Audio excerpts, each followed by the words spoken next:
Joseph തടവുകാരുടെ സ്വപ്നം വ്യാഖ്യാനിക്കുന്നു.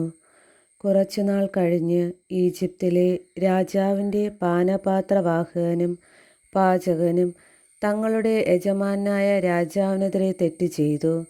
ഈ രണ്ട് ഉദ്യോഗസ്ഥന്മാർക്കുമെതിരെ ഫറവോ കുപിതനായി. അവൻ അവരെ കാവൽപ്പട നായകൻ്റെ വീട്ടിലുള്ള തടവറയിലടച്ചു. ജോസഫും അവിടെയാണ് കഴിഞ്ഞിരുന്നത്. കാവൽപ്പട നായകൻ അവരെ ജോസഫിന് ഭരമേൽപ്പിച്ചു. അവൻ അവരെ പരിചരിച്ചു. കുറേ കാലം അവർ തടവിൽ കിടന്നു. തടവറയിൽ കിടന്നിരുന്ന അവരിരുവർക്കും ഈജിപ്തിലെ രാജാവിൻ്റെ പാനപാത്രവാഹകനും പാചകനും ഒരു രാത്രിയിൽ വേറെ വേറെ അർത്ഥമുള്ള സ്വപ്നമുണ്ടായി. ജോസഫ് രാവിലെ അവരുടെ അടുക്കൽ ചെന്നപ്പോൾ അവർ വിഷാദിച്ചിരിക്കുന്നത് കണ്ടു. തൻ്റെ യജമാനൻ്റെ വീട്ടിലെ തടവറയിൽ തന്നോടൊത്തു കഴിയുന്ന ആ ഉദ്യോഗസ്ഥന്മാരോട് അവൻ ചോദിച്ചു, നിങ്ങളുടെ മുഖത്ത് എന്താണ് ഇന്നൊരു വിഷാദം? അവർ പറഞ്ഞു, ഞങ്ങൾ രണ്ടുപേരും സ്വപ്നം കണ്ടു. അവയെ വ്യാഖ്യാനിക്കാൻ ആരുമില്ല. ജോസഫ് പറഞ്ഞു, വ്യാഖ്യാനം ദൈവത്തിൻ്റേതല്ലേ? സ്വപ്നം എന്തെന്ന് പറയൂ. പാനപാത്രവാഹകൻ തൻ്റെ സ്വപ്നം ജോസഫിനോട് പറഞ്ഞു, ഞാൻ ഒരു മുന്തിരിവള്ളി സ്വപ്നം കണ്ടു. അതിൽ 3 ശാഖകളുണ്ടായിരുന്നു. അത് മൊട്ടിട്ട ഉടനെ പുഷ്പിച്ച് കുലകളിൽ മുന്തിരിപ്പഴങ്ങൾ പാകമായി. ഫറവോയുടെ പാനപാത്രം എൻ്റെ കയ്യിലുണ്ടായിരുന്നു. ഞാൻ മുന്തിരിപ്പഴങ്ങൾ എടുത്ത് പിഴിഞ്ഞു പാനപാത്രത്തിലൊഴിച്ച് അവന് കൊടുത്തു.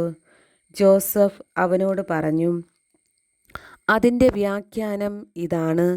3 ശാഖകൾ 3 ദിവസങ്ങളാണ്. 3 ദിവസത്തിനകം ഫറവോ നിന്നെ ഉദ്യോഗത്തിൽ വീണ്ടും നിയമിക്കും. മുൻപത്തെ പോലെ നീ പാനപാത്രം ഫറവോയുടെ കയ്യിൽ വെച്ച് കൊടുക്കും. നല്ല കാലം വരുമ്പോൾ എന്നെയും ഓർക്കണം.